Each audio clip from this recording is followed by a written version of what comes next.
When someone fails to maintain a habit, the most common explanation is, "I lack discipline."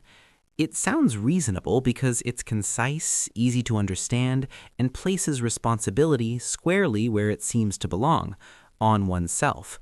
But if we think more carefully, something about that explanation doesn't quite add up. If the problem truly lies in willpower, then why can the same person maintain habits very well at certain times, yet give up after just a few days at others? Why can they focus deeply at the office, but become scattered when working in their own room? Why do some people eat very healthily while traveling for work, but lose control when they return home to live with their family? What all these examples have in common is this: the person hasn't changed, but the environment has, and it is the change in environment that pulls behavior along with it. Behavior does not happen in a vacuum. It is triggered and sustained within a system: a room, a desk, background noise, the presence of other people, and hundreds of small signals repeated every day.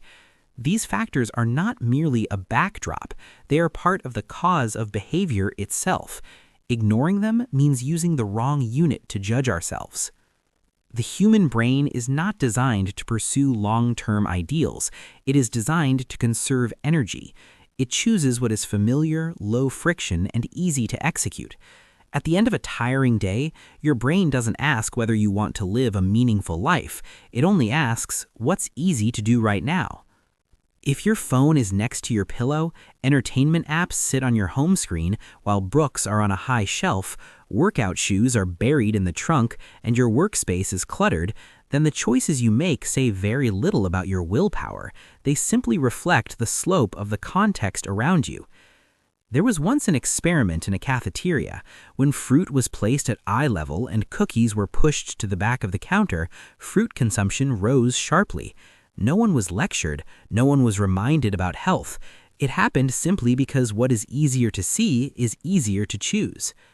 Once you understand this, the phrase, "I don't have enough discipline," starts to feel questionable.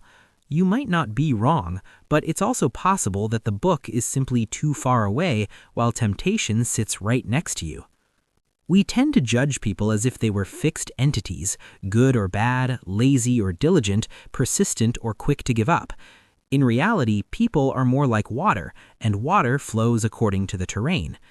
Observe someone who lives with discipline for 3 months in a quiet city, then meet them again 3 months later in a crowded, chaotic household.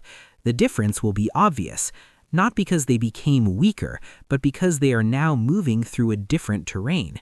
If you don't change the direction of flow, then you must change the slope.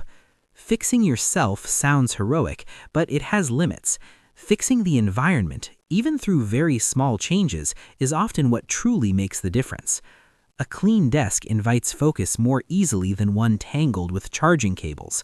A workspace without a bed triggers work mode more naturally. A fridge with vegetables on the top shelf leads to very different eating habits than one where soda sits front and center. These changes are not glamorous. They don't require motivation, but they work because they don't demand that you defeat yourself every single day. And most importantly, systems can be redesigned. That's why major turning points in life, moving homes, changing social circles, switching jobs, altering daily rhythms, often come with deep habit changes. Not because people suddenly mature, but because they enter a new system with a different slope. Which also means this: if you're feeling that you're not good enough, pause for a moment and look more carefully. The problem may not be you. It may be the system around you, quietly training you to become someone you never intended to be. If that's the case, then the right question isn't, "How can I become more disciplined?" It's this: what kind of system am I living in, and where is it silently pushing me?